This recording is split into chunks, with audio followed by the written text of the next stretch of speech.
Good morning, everybody. I know it's really early. Getting ready for a test here this morning. We're going to have a talk about the Michaels. Canadian media, a lot of media. It's very sad. General Assembly ambassadors talking like they know what's going to happen here. We're going to talk about China right now in absolute facts. Again, they're a binding 5-member of the UNSC, Permanent Security Council member. Have extraordinary powers no other nations have besides 4 other nations. Do you know how many Americans registered with the CIA? Any of you can do this right now. Go on US Gov State on CIA. You can log in. They have all the transparent documents. Look up how many Americans have been executed for spying in China.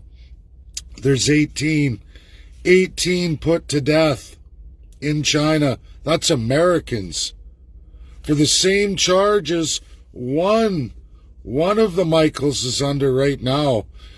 They just had their trial because of time change 7 hours ago. It was stayed, so over this early morning, or not stayed, it's been rolled over, no verdict yet. Basically a day 1 of trial, 2 hours. So that will continue Monday. And of course, China and USA are in Anchorage going at it toe-to-toe too. You won't find any kind of real good news in Canada on it. You actually have to leave the news system of Canada behind at this point. Go on the international scene. Al Jazeera, perfect news source for what's going on in Anchorage if you want an impartial news source.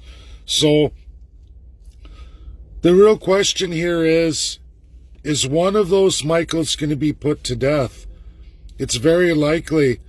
Many experts are saying, oh no, it's going to be 3 to 10 years. But I'm going to tell you, just in South America, I'm not going to give his real name, but a good friend of mine, his nickname in the trades is Barnesy. Okay? Many years ago, I used to work on the rigs. I have friends who work offshore. My friend Barnesy at the time worked offshore, South America. One of the rebel factions got him, and they absolutely held him for a period of 90 days where he was put through unmeasurable torture. The Canadian government couldn't do anything about it. In the end, it was a corporation that bought and paid for his release. The damage was permanent. Barnesy ended up with a parasitic infection that went through his spinal system in the fluid, and it absolutely ruined him physically. If you look at him today, you would say he looks wore out. It's altered his spine somewhat, altered his internal immune system. I mean, he's cured now, but his story, which there's a book on it, like I said, I really don't have permission to give out his first name at this point. But you want to talk about torture? There's been other journalists in Canadian history, absolute horrendous conditions, torture, taking their own feces to smear their body to avoid brutal treatment and sexual assault, all of it in foreign jails. Do not look to the Canadian government to ever do a thing for any Canadian overseas. If you're Canadian, look out.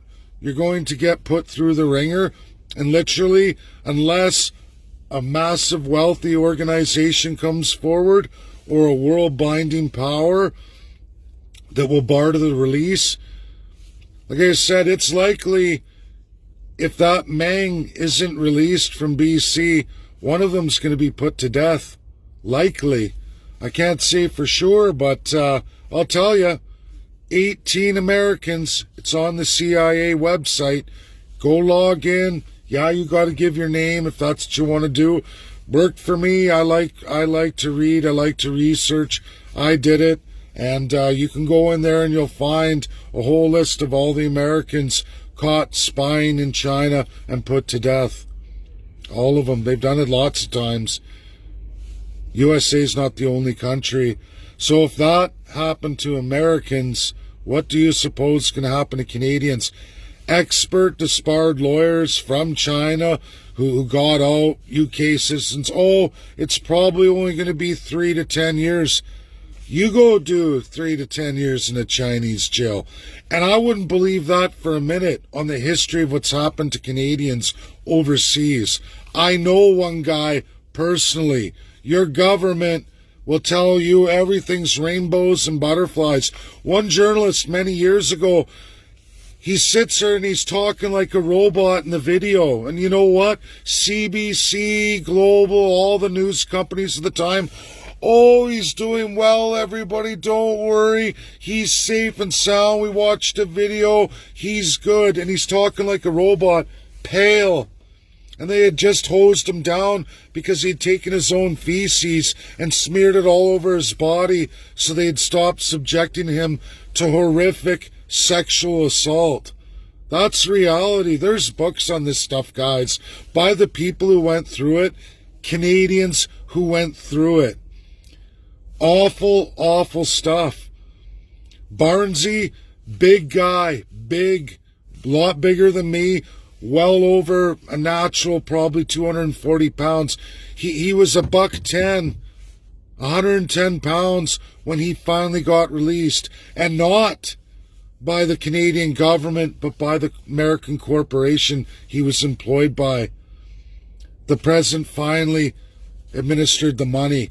And with this China, that's what it's all about. All they want is Meng released. Politicians are great at acting like they know what's going on and reassuring people. They buy out the Canadian media. They tell all of you the narrative they want to give you. No sovereignty. We give it away to a foreign power that is a binding 5 member of this world, but they can't represent Canada because that's not international law. Nothing they can do. Canada had no business messing around with Hong Kong and doing the freedom of movement during the pandemic. Canada decided to arrest Pastor Coates from my hometown and put him in jail and absolutely punish him on freedom of religion. But freedom of movement's okay. Queue jumping and bringing in tens and tens of thousands of people from Hong Kong who've never even been here before, that was okay. It's okay for Canada to persecute people on religion, but not China and the Uyghur Muslims. Newsflash, everybody. International binding law. Nuremberg trials are all out of Geneva, a binding world law, bound to every nation, no matter who you are, where you are, or what position you hold. It's especially worse for politicians. Ours are right out to lunch. Our politicians exist in Canada with supreme autocracy, supreme crown power. They get away with here, administered on the regions. But out on the world stage in the UN membership, that don't fly. And when you break binding world laws and you criticize other countries for doing the same thing you're doing, doesn't matter if you destroy one person's life or 1,000 lives or 10,000 lives. It's all weighed the same internationally. Something Canada's terrible at because we have a class structure. Our politicians are first class. Business people, what you would call the little upper echelon, but not in the political scene, lawyers, doctors, they fall in the second class. And then there's the absolute rest of us, small business, farmer, tradespeople, working people, all are third class. That's how it works. Administered laws to oppress you, the third class. First class gets away with all of it. Sometimes second class can buy their way out. You know what? That doesn't fly on the world stage. There's world laws. That system's been absolutely ended. Canada can get away with it as a UN state, administering it on its regions. but they can't get away with it on the international scene. And when they get caught administering those human rights violations as they're throwing it in the face of another country or stepping on another nation's sovereignty while absolutely throwing away theirs, USA and Russia are absolutely not going to help Canada here. And if USA does and has to give more for China, what do you suppose Canada's going to have to give to the United States? I promise you it's called the third class. It's always the third class who has to pay. That's the Canadian way. Who knows what's going to happen? But if things aren't ratified this week, you mark my words, if China doesn't get what they want, one of those Michaels is likely to be executed. The other one face a massive jail term, likes of which he won't recover from. Nothing comparable in Canada. Absolutely not even comparable. And there is nothing Canada can do against China, and none of the binding five are all going to come together against China. That's reality. You think they're going to go to World War III over this? Nope. Especially when Canada has committed the same atrocities as China. Lied to China, said we can't change the laws. They're cemented here in Canada. Oh, let's change the laws just last week. Oh, we're gonna do this criminal. Oh no, now it's not criminal. Oh, it is, it isn't. Oh, our laws apply. Oh no, they don't. They vary like this. Because the politicians decide. They tell the judges how it's gonna go. All political. Welcome to the crown power. That isn't legal in this world today. Canada does not operate on the world stage. Not relatively, not even close. This is my video today.